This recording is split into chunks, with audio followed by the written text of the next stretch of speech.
First of all, I need to make it very clear that I do think the chief of police is an important position, okay? And somehow this has been a little miscrewed, and it's kind of got me a little upset at this point. The point I'm trying to make is that the people of Anne Arundel County don't have to worry about the police if they're worried about them coming to their home for a 911 call.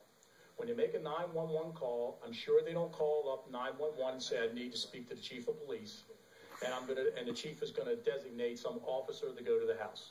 What I'm saying is the government will continue to keep going. The police officers will keep doing the best job they can do. The second issue is that one of my colleagues over here is saying that the police don't want to serve underneath the chief. And I just want you folks to understand that I'm not taking sides here. All right? It might sound that way to some, but I believe in the judicial system. And last time I checked, there's a legislative branch, a judicial branch, an executive branch. And last time I sat at this desk, we're part of the legislative branch. And just like everybody else, when they get themselves into a mist, they want the judicial branch to handle it. And I'm thinking it's only fair that if it's good for one, it's good for all. And I think that we should allow the judicial branch to do its process. And it's great that the constituents are calling us in concern, saying, well, let's go ahead and step up, and let's go ahead and try to dig into the chief of police, and let's dig up into all these issues. That's a fair statement, okay?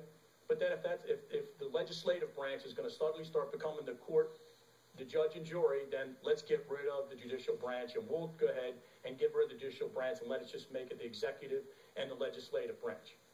And everybody needs a fair shake of doing what's right. And I think when you turn around and you just keep digging and digging, you're basically taking the job of the judicial branch. And I really don't care what anybody here thinks about it one way or the other, because if it was your turn, you'd want fair due to your case. And I think it's fair due for anybody else. So I'll say it once again. I do think the chief of police is a very important job. As far as this vote of confidence stuff, you know, the way I feel about that stuff, a lot of that is union motivated. I've seen exactly what happened with the binding arbitration, union motivated. And you folks can only sit back and see what goes on in the back scenes and how it's union motivated. That truth of the matter is, if I think today, if the police weren't confident in their chief, they don't come to work, okay? They're going to come to work and do the best job that they can do. And I think it's unfair to say that the people aren't confident in their chief and they don't want to serve underneath of them. It's union motivated. Most of the stuff is union motivated. And once you sit in the back scenes to see this, you'll understand that. Thank you, Mr. Chairman. Mr. Chairman.